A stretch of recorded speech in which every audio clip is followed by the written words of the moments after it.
News, जनजागृती साध्यम, हक्काचे लोकमाध्यम।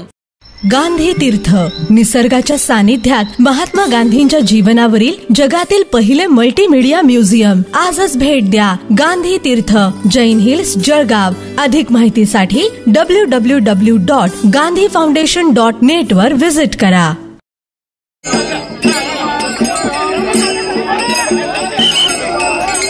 ज्ञानोबा तुकाराम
आपल्याला सगळ्यांना माहित आहे की आपलं महाराष्ट्र हरित देवता पंढरपूरला जाण्यासाठी जी आपली वर्षानुवर्षाची परंपरा जी आहे की वारकरी जे आपले सगळे वारकरी संप्रदायाचे जेवढेही भक्त आहे किंवा वारकरी लोक आहे ते दरवर्षी पंढरपूरला आषाढी एकादशीच्या निमित्ताने दर्शनासाठी जात असतात।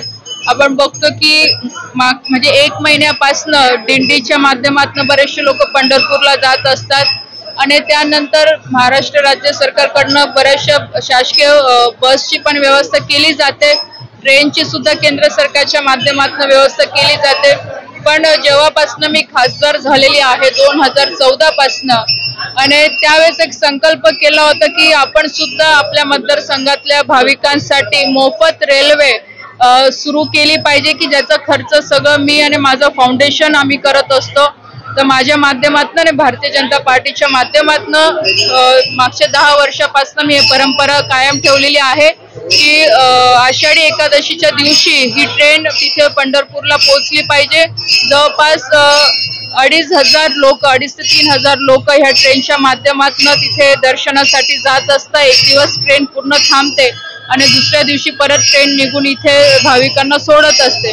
यावर्षी पण आपण बघू शकतो की खूप चांगला प्रतिसाद दरवर्षीप्रमाणेच आहे आणि आता लोकांना माहीत झालं आहे की आपल्याला जर दर्शनासाठी जायचं असेल आणि ट्रेनच्या माध्यमातून जायचं असेल तर रक्षाताईंच्या माध्यमातून ही ट्रेनची व्यवस्था होत असते। लोकही वाट बघून असतात आणि आपण बघू शकतो की असे सर्वसामान्य ही जनता आहे की जे आयुष्यामध्ये एक वेळा तरी प्रत्येकाची इच्छा असते की आपण एक वेळा तरी विठू माऊलीचे आपण दर्शन घेतले पाहिजे। या अनुषंगाने ह्या ट्रेनचं नियोजन मी करत असते।